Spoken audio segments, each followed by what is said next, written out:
Muchas gracias, Martín, y muchas gracias a todo el equipo de Ciencia, Docencia y Tecnología por esta invitación a compartir los 30 años de la revista. Es además muy gratificante para mí estar aquí, no solo porque es la revista científica de mi universidad, sino porque además, como egresada de la Facultad de Ciencias de la Educación y actual secretaria de Investigación y Posgrado, me gustaría destacar que entre CDT y nuestra facultad siempre ha habido un vínculo muy estrecho. Bueno, el título de lo que quiero compartir con ustedes es Circulación, Acceso y Apropiación Social del Conocimiento Científico-Tecnológico, las universidades como interfaz entre ciencia y sociedad. En primer lugar, de manera genérica, podríamos considerar que la comunicación científica, muy grosso modo, se puede distinguir entre dos dimensiones. La comunicación científica que se establece con los pares, es decir, la comunicación al interior y entre los integrantes de la República de las Ciencias, de Polanyi, en la tradición que, como bien señaló Eduardo Aguado ayer, inició Philosophical Transactions en 1665 y continuó hasta Ciencia, Docencia y Tecnología en 2020. Sin embargo, hay otra comunicación científica que podríamos llamarla por contrapartida con los impares o con los no pares, que son aquellas prácticas de comunicación que exceden a los mecanismos internos de la comunicación científica a través de revistas, congresos, etcétera, sino que se dirigen a los públicos no académicos de las ciencias. Evidentemente, esta segunda dimensión es mucho más reciente, por lo menos el énfasis en esta dimensión es mucho más reciente, y esta es aquella en la cual me voy a centrar hoy. Me interesaría sobre todo compartir al principio algunas cuestiones que son de índole normativa y que tienen que ver con posicionamientos que son epistemológicos, pero que en realidad son posicionamientos políticos en relación con las instituciones de educación superior en nuestros contextos y algunos conceptos que hacen a esta presentación, como por ejemplo es el concepto de democratización del conocimiento. En esta primera expresión de Arocena y Sutz, Rodrigo Arocena y Sutz retoman el movimiento de la reforma universitaria en América Latina y dice, bueno, su proyecto era comenzar por democratizar las universidades para a continuación comprometerlas con la democratización de las sociedades. Ese concepto de democratización del conocimiento es en cierto punto vago, a veces es demasiado amplio como para poder asirlo de alguna manera, pero me parece que este planteo también debido a Rodrigo Arocena lo capta muy bien. Vamos a entender en esta presentación la idea de democratización del conocimiento como democratización de las relaciones de poder directamente basadas en el conocimiento avanzado. Es decir, aquellas que tienen que ver con un bien económico y simbólico, uno de los principales bienes económicos y simbólicos en el neocapitalismo cognitivo, y cómo podemos mejorar esas relaciones sociales que se entablan en nuestras sociedades basadas en ese bien que es el conocimiento. Y por último, el tercer elemento que me gusta siempre señalar como fundamento de este planteo de las universidades como interfaz es aquel que plantea el filósofo español Fernando Broncano.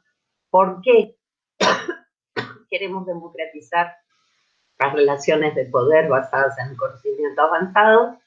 Justamente con el horizonte de lograr una genuina esfera pública de discusión sobre la ciencia y la tecnología en la que todos hablen con la voz y la cabeza alta, es decir, en la que todos hablen como ciudadanos. Entonces, bien, la pregunta que me gustaría abordar en este aniversario de CDT es cómo pensar en la actualidad el compromiso normativo de la universidad pública con la democratización del conocimiento científico y técnico que contribuya o aporte a la construcción de una genuina esfera pública ampliada y extendida de difusión de la ciencia y la tecnología. Voy a partir de algunas premisas. En primer lugar, la mayor parte de la ciencia que se produce en América Latina y en Argentina es pública en un doble sentido. En primer lugar, por la procedencia del financiamiento. Más del 70% de la I+D en la región y en nuestro país está financiada con fondos que proceden del sector público. Y además por las instituciones a donde se realiza, es decir, universidades y centros públicos de investigación son los que concentran las capacidades en cuanto a infraestructura y recursos humanos para generar conocimiento.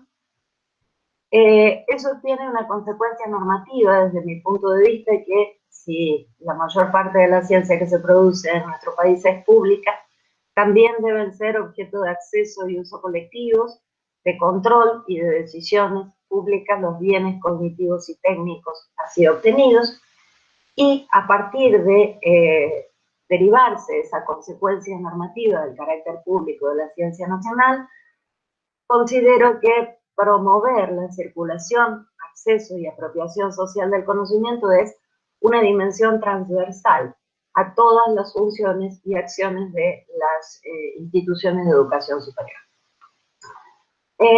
Veamos un poco cuál es el contexto a partir de las instituciones de ciencia y tecnología. A partir de la segunda mitad del siglo pasado, pero sobre todo durante las últimas décadas del siglo XX y las primeras décadas de este siglo, acontecen una serie de transformaciones radicales en las prácticas y en las instituciones científico-tecnológicas que se han concebido desde los estudios de ciencia y tecnología y sociedad bajo distintos enfoques, bajo distintas lentes. Se trata, según John Simon, por ejemplo, de lo que él llama la ciencia postnormal, la ciencia regulativa, según Sheila Yassano. Ayer, por ejemplo, Pablo Kramer habló de un concepto también que intenta reflejar este proceso, que es el concepto de la tecnociencia, que desarrolló en principio Bruno Latour y en español Javier Echeverría. Y eso tiene algunas consecuencias, entre las cuales a mí me interesa destacar una, que es el planteamiento que hacen Gibbons y sus colaboradores en la nueva producción del conocimiento. Y es lo que ellos llaman la transición de un modo 1, clásico, disciplinar, acotado, basado en los mecanismos que durante 300 años, podríamos decir, dieron sustento a la producción científica, a un modo 2, un modo que es abierto en los espacios, en los ámbitos en los cuales se genera ciencia, un modo transdisciplinar, un modo que incorpora a las prácticas de diferentes agentes y espacios en la producción de conocimiento. Y en esa transición del modo 1 al modo 2 aparecen fuertemente cuestionados la adecuación de las instituciones, dicen Gibbons y sus colaboradores, con las que estamos familiarizados, dedicadas a la producción de conocimiento, ya se trate de universidades, instituciones gubernamentales de investigación o laboratorios de grandes empresas. Es decir, en ese pasaje entre dos modos diferentes de comprender y ejercer las prácticas de investigación y desarrollo, y en general las prácticas científico-tecnológicas, las propias instituciones quedan en cuestión. A todo lo cual debe sumarse, de manera un poco más reciente, otra característica propia de la tecnociencia y de las instituciones y organismos públicos de investigación contemporáneos, que es lo que mi colega Carmelo Polino, con otro colega brasilero, Yuri Castelfranchi, llama el giro comunicativo de la tecnociencia. Es decir, esa capacidad de entender que la comunicación de las comunidades y las instituciones científicas no es una exigencia exógena, es decir, una imposición externa y paralela, por decirlo de alguna manera, exterior al proceso de producción de conocimiento, sino que es una condición de posibilidad de la empresa cognitiva. Esa dimensión comunicacional está integrada de manera transversal en todas las etapas de producción de conocimiento y excede a los intercambios interpares, es decir, excede a los mecanismos de comunicación y los agentes de comunicación habituales que históricamente caracterizaron al modo 1 de producción de conocimientos. Veamos también cuál es el contexto en el cual queremos o planteamos que las universidades y los centros públicos de investigación tienen que ser una interfaz de mediación entre ciencia y sociedad. Según datos de la última encuesta de percepción pública de la ciencia, realizada durante el 2015, el 70% de la población argentina no puede mencionar ni un organismo científico tecnológico. Ustedes están viendo en pantalla la progresión que tuvo esta pregunta entre las encuestas de 2003, 2006, 2012 y 2015. Y ese porcentaje ha ido increciendo. Tuvo una levísima baja durante el año 2006, pero a partir del 2012 y en la encuesta de 2015 alcanza los peores guarismos. Es decir, unamos un poco algunas de las ideas que estuvimos planteando hasta ahora. Las instituciones en las cuales se produce la mayor parte del conocimiento científico en nuestro país no cuentan como tales a nivel del imaginario social. Es decir, nadie reconoce, o son muy pocos los que reconocen a la Universidad Nacional de Entre Ríos, a la Facultad de Ciencias de la Educación o a la Facultad de Ingeniería que está en la esquina de casa como un organismo científico, tecnológico o una institución en la cual se crea conocimiento.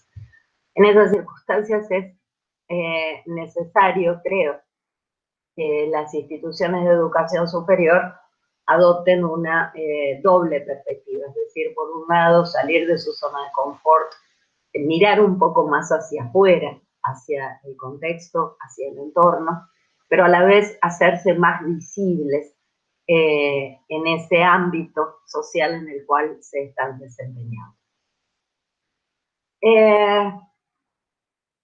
El concepto de apropiación social del conocimiento, en el campo en el cual yo trabajo, la comunicación pública de la ciencia, tenemos todavía algunos problemas que tienen que ver con denominaciones, términos, etc. Es propio de un campo que si bien ya lleva algunos años de avance, todavía es un campo efervescente, diría en los términos de Thomas Kuhn, ¿no? Hay una gran efervescencia en cuanto a términos y conceptos, y muchas veces utilizamos los mismos términos para decir distintas cosas, como es el caso, por ejemplo, de apropiación social del conocimiento, y muchas veces utilizamos los distintos términos para decir la misma cosa. Este concepto de apropiación social del conocimiento en América Latina tiene una raigambre muy fuerte en algunos países como Colombia, por ejemplo. Es el que más ha crecido durante los últimos años a nivel de la literatura y y de los intercambios en el campo, para reflejar en cierta medida uno de los fines de la vinculación entre ciencia y sociedad y de las prácticas de comunicación científica.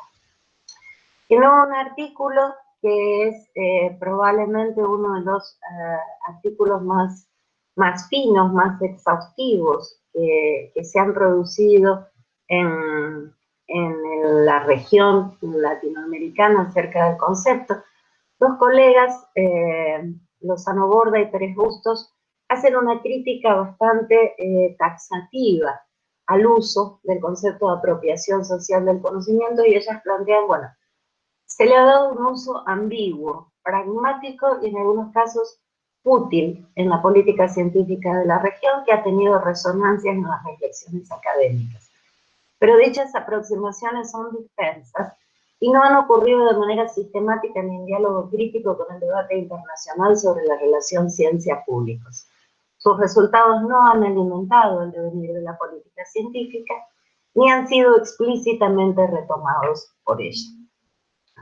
El concepto de apropiación social del conocimiento, desde mi punto de vista, es un concepto poliédrico, es un concepto proteico, por decirlo de algún modo, y creo que más que intentando clausurar las disputas sobre el sentido legítimo de qué es la apropiación colectiva del conocimiento o qué tipo de prácticas corresponden a la apropiación del conocimiento o son más genuinas que otras, creo que una mejor opción es admitir de entrada esa multidimensionalidad, esa apertura intrínseca de una idea que tiene muchos niveles, tiene muchas posibilidades de entrada y que abre a las universidades un panorama amplio para pensar sus funciones en relación con el proceso de apropiación social del conocimiento.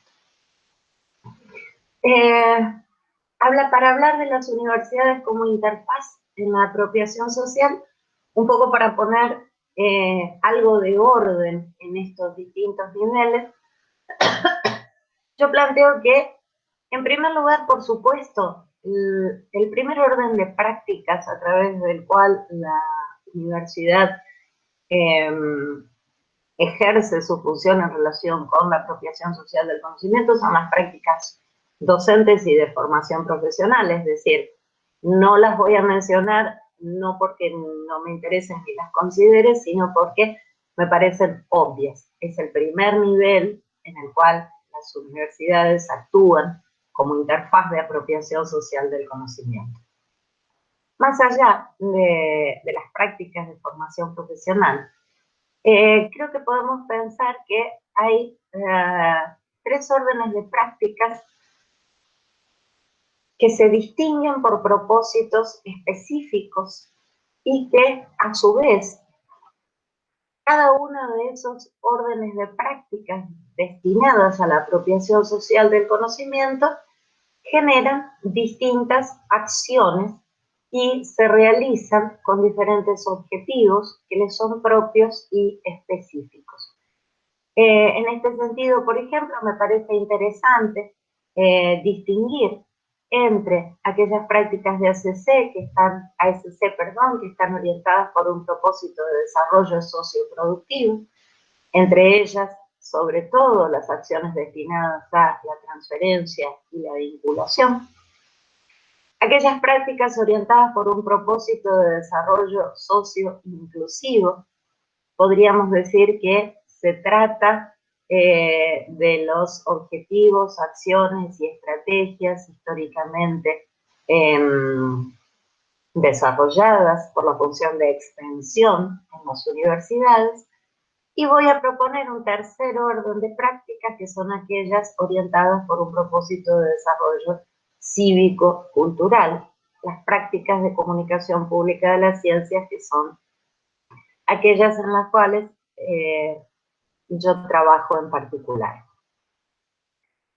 ¿Por qué el añadido de prácticas de comunicación científica no a secas, sino con un sentido cívico-cultural, porque se trata de apuntar en dirección de lo que llamamos una cultura científica cívica.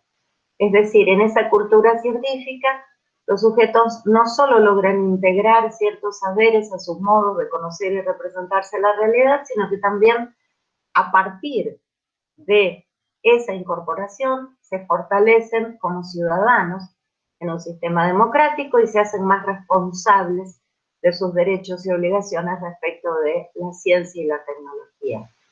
Vuelvo entonces a una idea de Rodrigo Arocena que tiene que ver con esa noción de democratización del conocimiento y promoción de la cultura científica, vinculada con la expansión de la vocación por el ejercicio de la ciudadanía. Un ejemplo muy sencillo, muy de estos días, respecto de qué puede hacer la universidad en relación con la cultura científica cívica. Bueno, en estos días en Argentina se está debatiendo una ley muy importante, una ley que tiene un fuerte peso en la vida de las personas, en la vida de los consumidores, como es, por ejemplo, como es la ley de etiquetado de los alimentos. Entonces, en ese contexto han participado organizaciones de la sociedad civil, han hecho escuchar sus voces, lobbies, grupos de presión, empresas alimentarias, etc. Pienso, por ejemplo, cuál podría haber sido la función de la Facultad de Ciencias de la Alimentación que disponemos en la Universidad Nacional de Entre Ríos en relación con generar una serie de acciones que tuvieran a la ley de etiquetado de alimentos que se está discutiendo en las cámaras como su eje en relación con la sociedad de ciudadanos que asiste desde fuera y muchas veces sin enterarse a las discusiones que se están dando en el Congreso y que finalmente los van a afectar de una u otra manera. Un caso solamente para graficar un poco lo que estoy diciendo. Las interfaces, para pensar en las universidades como interfaces de ASC, mediante la comunicación pública de la ciencia, enfrentamos una serie de condicionantes macro y micro.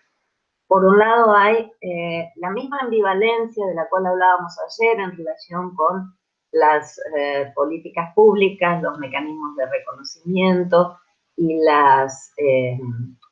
el ecosistema de publicaciones se reproduce en este campo. Es decir, durante los últimos años las políticas públicas de ciencia y tecnología en nuestro país han promovido a la comunicación de la ciencia y la apropiación social del conocimiento como parte de las políticas sectoriales. Se ha hecho una fuerte labor respecto de las instituciones y las comunidades científicas, pero al mismo tiempo esas prácticas tienen escaso financiamiento y, por supuesto, nula valoración en el sistema de reconocimientos en carreras profesionales. Obviamente, sigue siendo mucho más redituable para un investigador o una investigadora en funciones escribir un artículo para publicar en Ciencia, Docencia y Tecnología, sigue siendo más redituable en términos de currículum que desarrollar un proyecto de comunicación pública de la ciencia o escribir un artículo para la prensa. Las políticas institucionales también son ambivalentes. En muchos casos se insta a sus integrantes, a sus miembros, a mejorar la comunicación y vinculación con el medio, a desarrollar acciones de comunicación pública de las ciencias, pero esas actividades continúan siendo subsidiarias respecto de aquellas que definen la identidad de la cultura organizacional. Es decir, en este sentido, hay muchos estudios que demuestran que las instituciones, a pesar de que en algunas de sus dimensiones han hecho o están haciendo una transición al modo 2 giboniano que mencionábamos al principio, en realidad siguen en este sentido por lo menos muy atadas a las prácticas características del modo 1. Y por último, la ambivalencia que opera como condicionante también se percibe en el plano de la percepción y actitudes de las comunidades científicas. La mayoría o buena parte de los investigadores e investigadoras todavía desconoce de qué se trata concretamente eso de comunicarse con los públicos. Algunos demuestran ese interés y muy pocos hacen sabiendo hacer.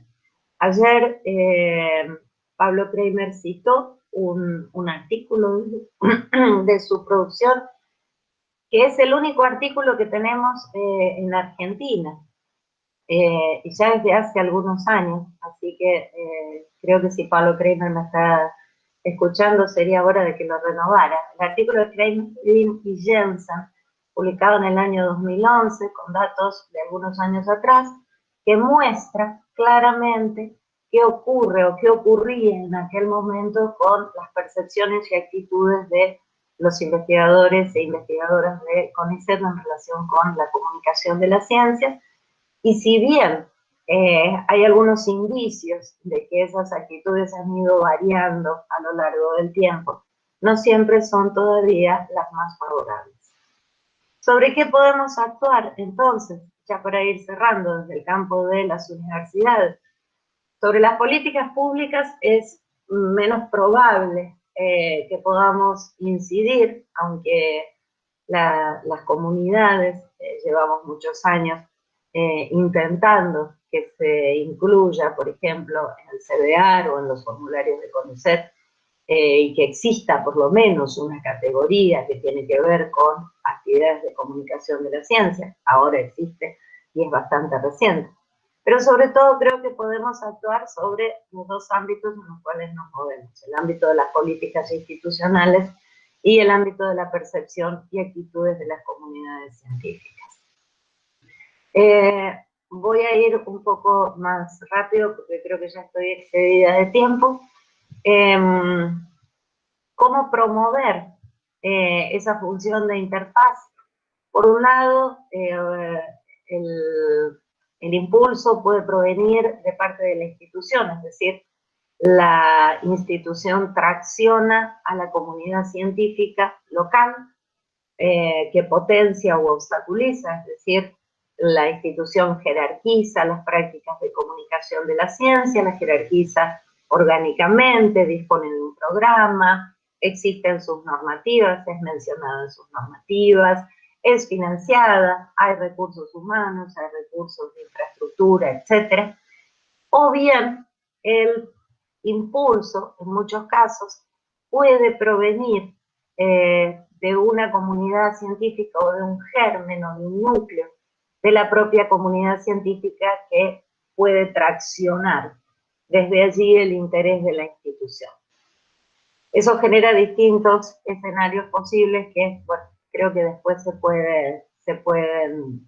podemos comentar, pero la idea es cómo hacemos o cómo avanzamos para ir hacia un modelo mucho más equilibrado, en el cual tanto la política institucional, el posicionamiento de la organización o de la universidad en este caso, respecto de la comunicación de las ciencias, se equilibra y se potencia mutuamente con aquel que puede provenir de las comunidades científicas.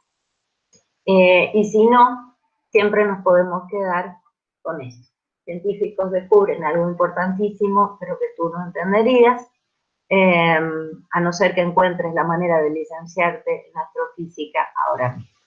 Por lo tanto, si no somos capaces de avanzar, creo, en ese proceso, la sociedad se va a tener que quedar con que los científicos están la hostia de contentos.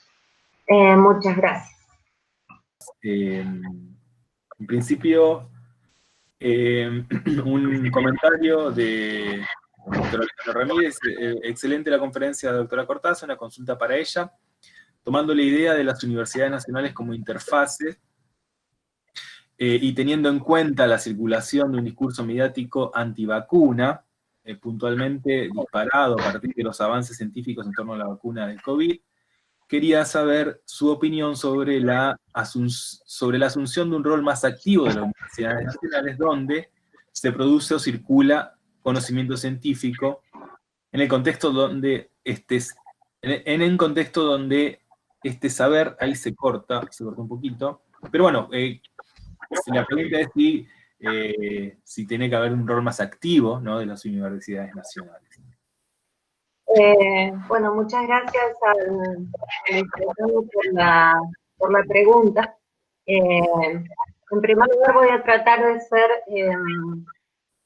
ecuánimo, porque en realidad yo con los movimientos antivacunas tengo un problema personal, digamos, lo mío, de los movimientos antivacunas es personal, pero voy a tratar de omitir eso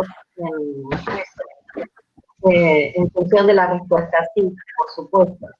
Del mismo modo que puse el ejemplo de la participación de la institución, por ejemplo, el debate público sobre el estado de alimentos.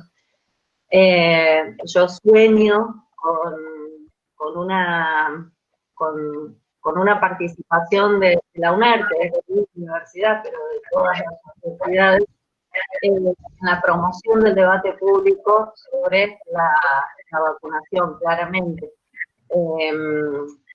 Sobre todo porque tiene que entenderse varias cosas. En primer lugar, que las universidades y los organismos públicos de investigación gozan de un plus de credibilidad, de confianza, gozan de una posición de autoridad y credibilidad sistémica mucho más amplia de la que goza, por ejemplo, la clase política. Y en este momento de nuestro país, todo lo que es el debate sobre la vacuna no solo está politizado, que es lógico, porque es un debate político, pero está partidizado. Entonces, me parece que la función de la universidad, por un lado, tiene que ser contribuir a ese debate.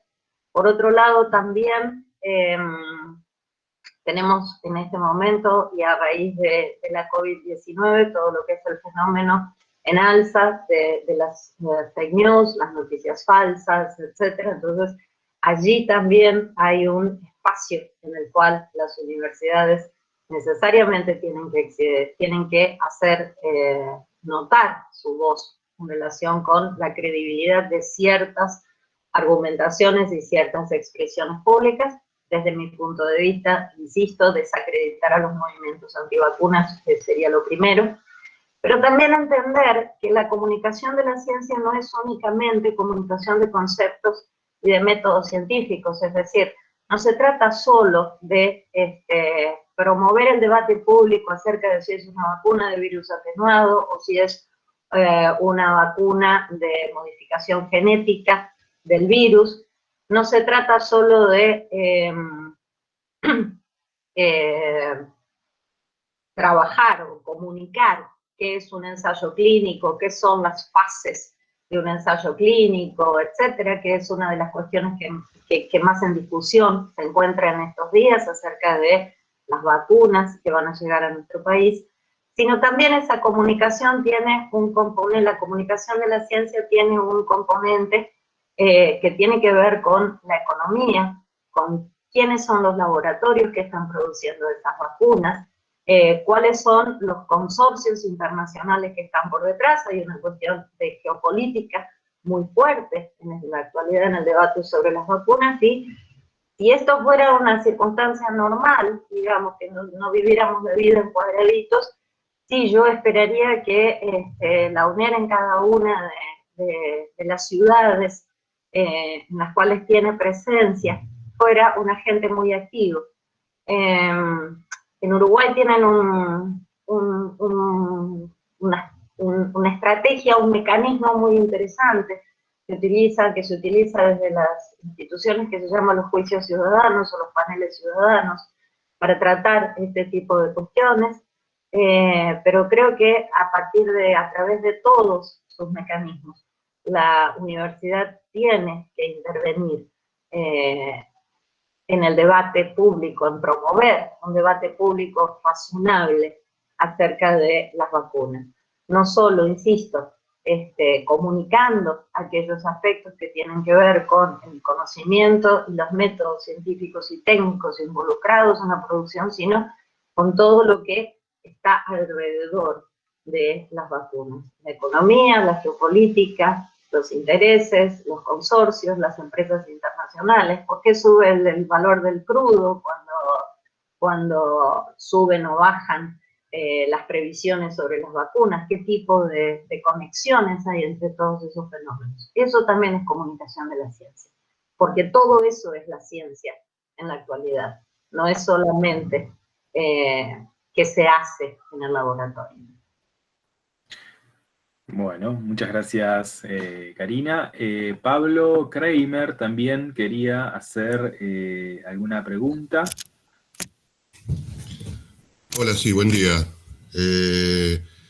Sí, mi primera pregunta para Karina tiene que ver con que posiblemente muy pocas veces en la historia hayamos visto esta participación de distintos perfiles profesionales en los medios de comunicación, como estamos viendo en los últimos 6, 8, 10 meses, ¿no? Y que hay una confusión importante entre quiénes son esos perfiles profesionales que tienen como una voz autorizada para participar en el debate público. Entonces mi pregunta iba a un tipo de figura particular que me parece interesante, que es el papel del experto, ¿no? Y el papel del experto, por un lado, que puede ser un investigador o no, que puede ser de pronto los médicos que hablan en los medios públicos de comunicación, y para buena parte de la audiencia los médicos pasan por investigadores. Digo, esta figura híbrida del experto, que además me parece particularmente interesante porque es como un puente entre los estudios de comunicación pública de la ciencia y estudios de ETS, digamos. Entonces me gustaría tu reflexión sobre ese rol. Después un segundo comentario, es una pregunta, un comentario en relación con que creo que mencionabas en algún momento que el CONICET, por ejemplo, incorporó como parte de la evaluación las prácticas de comunicación pública de la ciencia, y se llaman así, comunicación pública de la ciencia. El problema, y le da un puntaje pequeño relativamente, un 5%, digamos, para los ingresos, pero ahí el problema que por lo menos yo observé es que los investigadores que son evaluadores no tienen idea de qué es la comunicación pública de la ciencia, y por lo tanto no solo no tienen idea de qué actividades pueden ser evaluadas como tales, sino que tampoco saben atribuirles puntajes relativos a esas actividades. Y entonces ahí no saben cuál es la diferencia entre un artículo en un medio escrito de comunicación masiva, una entrevista, una jornada de puertas abiertas. Digo, hay muchos tipos de prácticas diferentes, y a mí me parece que ahí habría que hacer un aporte para clasificar, categorizar, jerarquizar en términos de compromiso, dedicación, dificultad en la elaboración y demás, para dar herramientas para esa evaluación, ¿no? Porque si no, termina haciéndose un poco según la subjetividad del que lo analiza. Y lo tercero es ese desafío que me mandaste, de que el estudio que hicimos quedó un poco antiguo porque tiene 10 años, pero yo te voy a redoblar la apuesta y voy a decir, bueno, hagámoslo y ayúdame a hacerlo de nuevo, actualizado, con las nuevas cuestiones que fueron surgiendo. Y después tengo una pregunta para Lucas. Hola, Lucas. En todo, tal vez me lo perdí porque se me entrecortaba un poco tu presentación, pero me pareció que no mencionaste un actor emergente o muy importante, que es China, ¿no? Y que hoy por hoy en muchos de los campos del conocimiento los autores chinos son más numerosos que autores de Estados Unidos. Han superado en algunos campos del conocimiento a autores de Estados Unidos.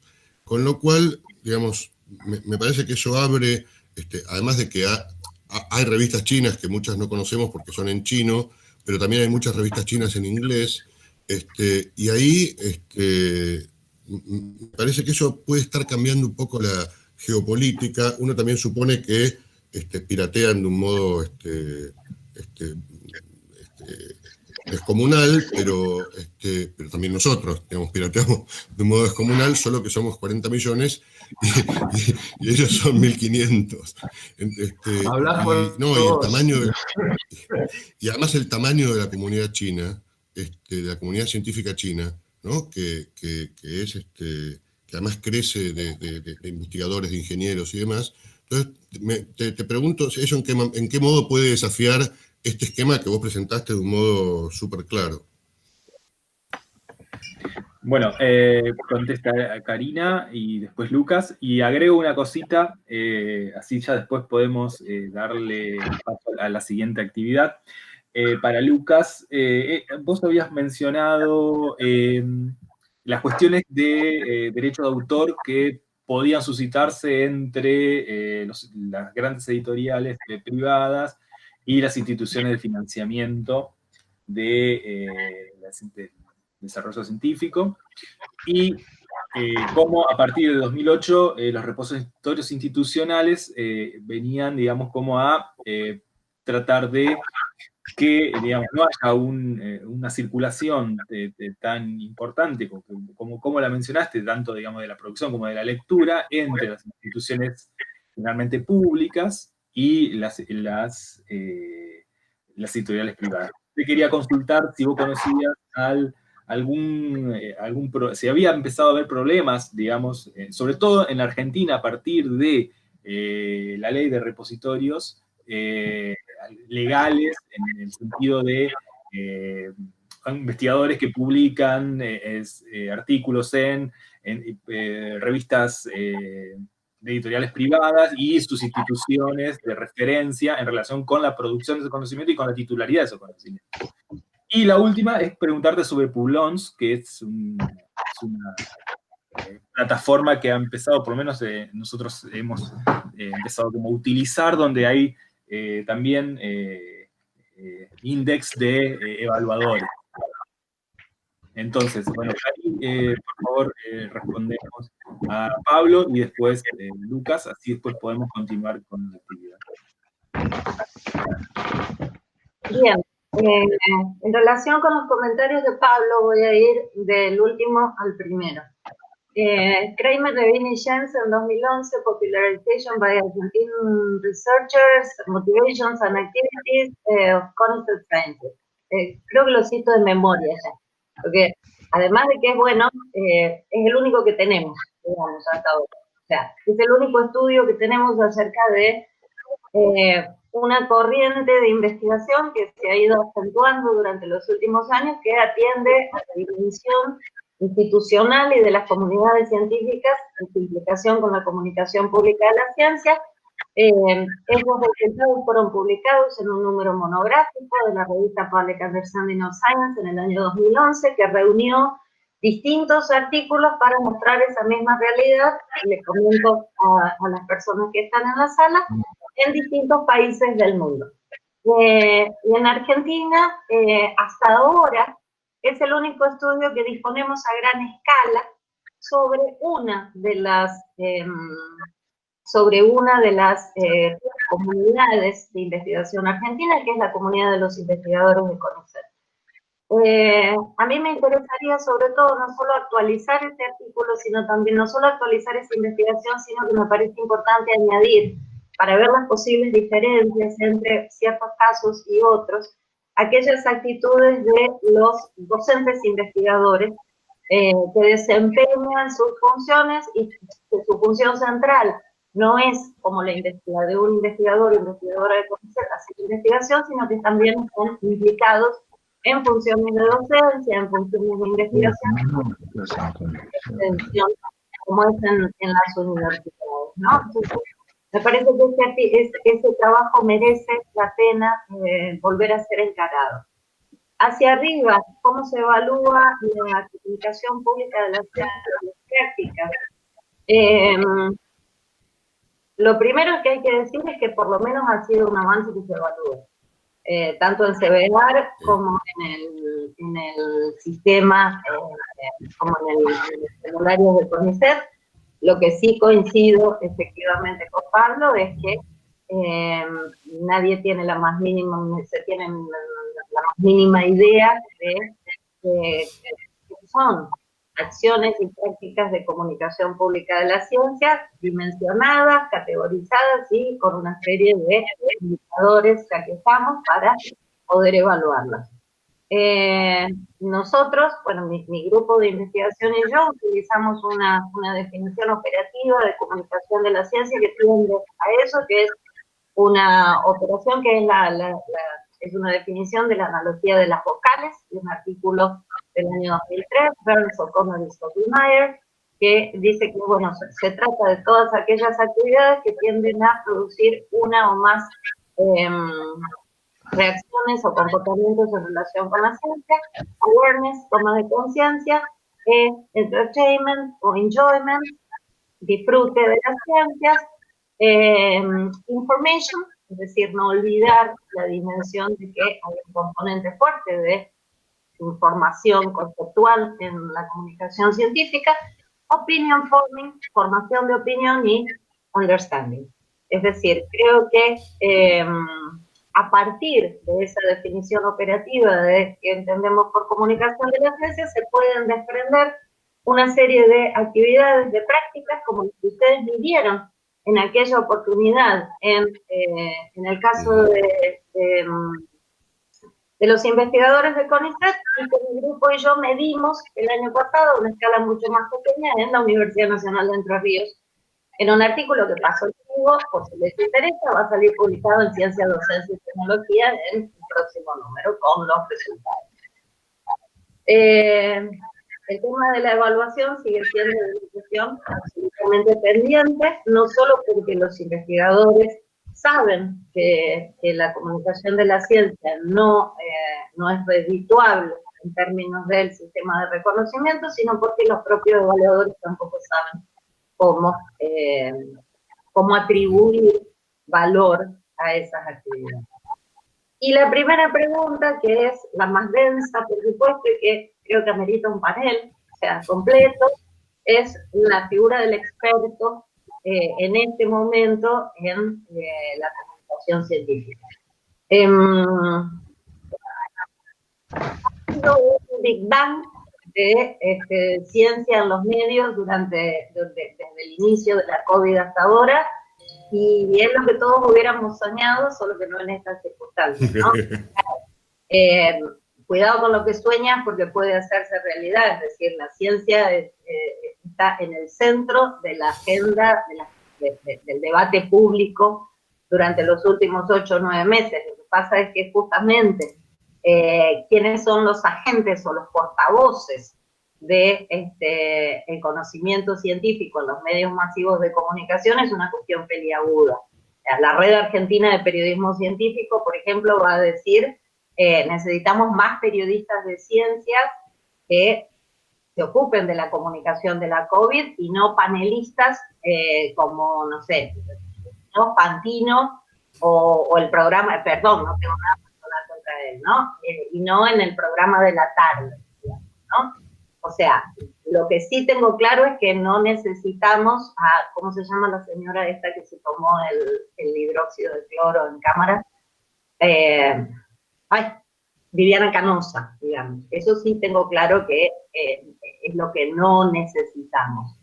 La figura del médico que pasa como experto, que pasa como investigador, es difícil aclararlo ante el público, es decir, ante los públicos de las ciencias, ¿no? Es decir, toda aquella persona que tiene un título profesional, muchas veces pasa por ser investigador o investigadora y no es tal. Creo que puede opinar en condición de médico, médica, etcétera, pero